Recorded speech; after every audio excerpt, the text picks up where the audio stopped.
Ngayon lang ako gumawa ng chicken recipe na ganito. Nalaman ko ito sa isang sikat na restaurant. Magsisimula ako sa pamamagitan ng paghiwa ng 4 na mga drumstick ng manok at gagawa ng isang X-shaped slit.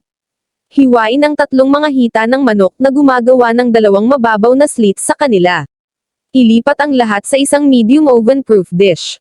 Magdagdag ng 5 hiwa ng lemon, 250 ml ng lemon soda, at 80 ml ng toyo.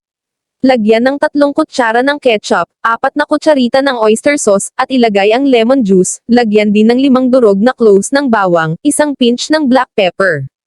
Ilagay ang dish na ito sa refrigerator at hayaang mag-marinate ang manok doon sa loob ng 1 oras.